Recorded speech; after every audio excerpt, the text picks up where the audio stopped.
l'accessibilité du droit de vote pour toutes et tous. Pourquoi participer aux élections ? Voter est un droit, un acte volontaire, une démarche citoyenne, un droit inconditionnel.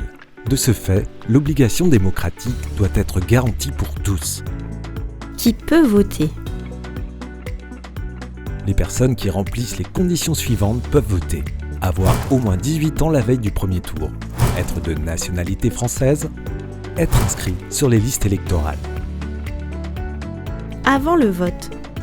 Pour voter, il est nécessaire d'être inscrit sur les listes électorales. Vous pouvez aussi voter uniquement en présentant votre pièce d'identité. Vérifiez que votre pièce d'identité soit toujours de validité. Prenez les informations nécessaires sur les programmes des candidats. Pour ce faire, vous recevrez quelques semaines ou quelques jours avant par courrier les programmes et les bulletins des candidats. Le jour du vote, rappel des dispositions pour mieux vous accompagner. Des places de stationnement PMR seront disponibles à proximité de chaque bureau de vote. Un ou plusieurs isoloirs seront installés pour les personnes à mobilité réduite. Les urnes électorales seront accessibles à hauteur maximum de 80 cm.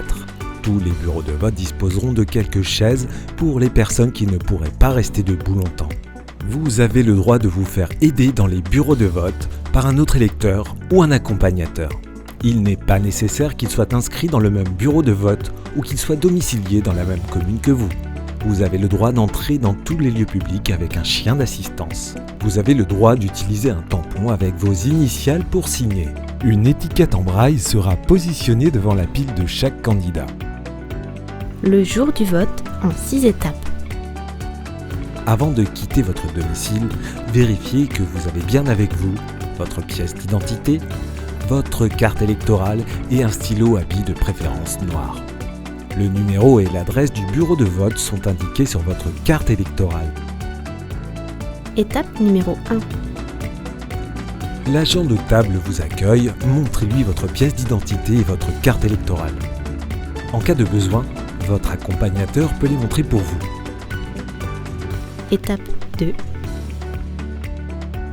L'agent du bureau de vote vérifie que vous êtes bien inscrit sur la liste électorale du bureau de vote.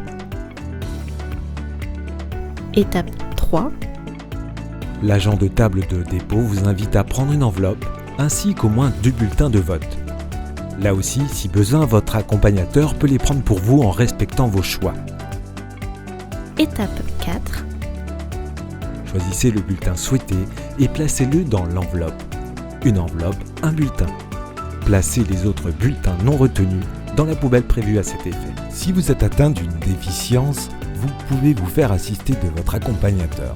Cette possibilité peut aussi être accordée pour une personne malvoyante. Étape 5. Vous présentez ensuite votre pièce d'identité et votre carte électorale au président. Le président du bureau de vote lit à haute voix votre nom et vous pouvez introduire l'enveloppe dans l'urne. Le président dit alors « à voter ». Votre accompagnateur peut, si vous le souhaitez, présenter votre carte d'identité et positionner l'enveloppe dans l'urne à votre demande. Étape 6. Vous devez signer la feuille d'émargement à l'endroit indiqué par les assesseurs du bureau de vote. Pour rappel, la signature avec un tampon avec vos initiales ne peut pas vous être refusée. Aussi, il est demandé à chacun de venir avec son propre stylo à billes. Votre accompagnateur peut signer pour vous en indiquant la mention suivante. La personne ne peut signer elle-même. Félicitations, vous avez voté.